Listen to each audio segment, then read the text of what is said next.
L'œil est la lampe du corps. Si ton œil est malade, ton corps sera dans les ténèbres. Si ton œil est en bonne santé, ton corps sera éclairé. Luc 11, le verset 34 ou Matthieu 6, le verset 22. Ton œil peut symboliser ta foi, ta perception de la vie, ta manière de regarder les choses, ton intelligence, ta sagesse. La première partie dit, si ton œil est malade, ton corps sera dans les ténèbres.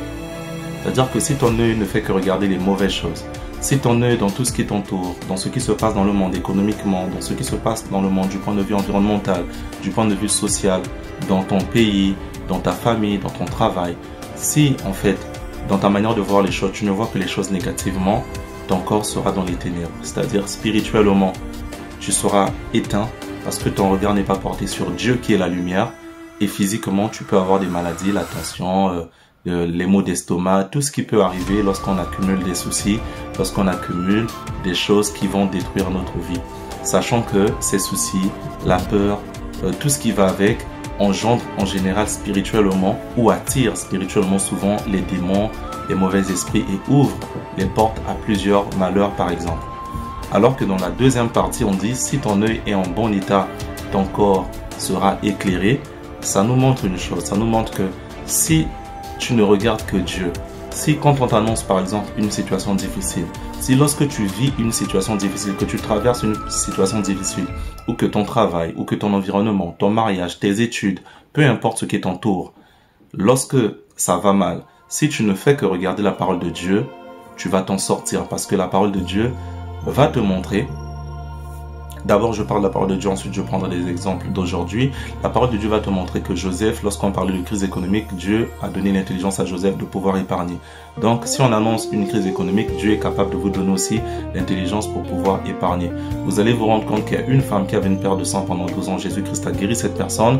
Et vous allez vous dire, mais même si le diagnostic du médecin me dit que je vais mourir dans 2 jours, je crois que Dieu est capable de me guérir. Il y a des exemples aussi, c'est ce que j'allais dire en deuxième partie, il y a des exemples aussi de nos temps, c'est-à-dire partez sur YouTube, fréquentez des églises, vous allez voir qu'il y a des gens, tous les traitements n'ont pas marché, quelqu'un a prié pour eux, ils ont été guéris à l'instant. Ça existe encore, ce n'est pas que de la théorie, la Bible ne ment pas, parce que les chrétiens aujourd'hui, ou plusieurs personnes, encore expérimentent le miracle, la guérison.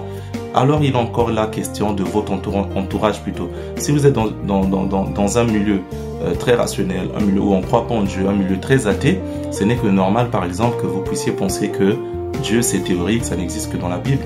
Et si vous êtes dans un milieu où vous voyez des vies transformées, des gens guéris, vous allez vous dire ma situation, Dieu peut changer ma situation. Donc le plus important c'est quoi? C'est de ne pas avoir son regard tourné sur les hommes, tourné sur les situations de la terre, et ne regarder que des mauvaises choses.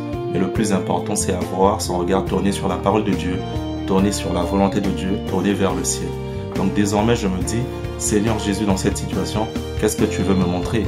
Parce que lorsque les disciples, ils étaient par exemple en train de traverser la mer et qu'il y avait la tempête, ils n'ont pas vu la tempête tout le temps en fait. Dans un premier temps, ils ont vu la tempête et dans un deuxième temps, leur œil qui était malade est devenu en bonne santé parce qu'ils ont regardé maintenant Jésus et c'est en ce moment-là que Jésus vient éteindre la tempête, vient apaiser plutôt la tempête.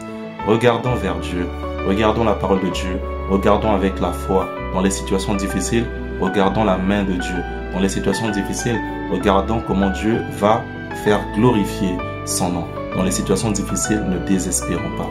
Voilà le message que j'avais à partager avec vous.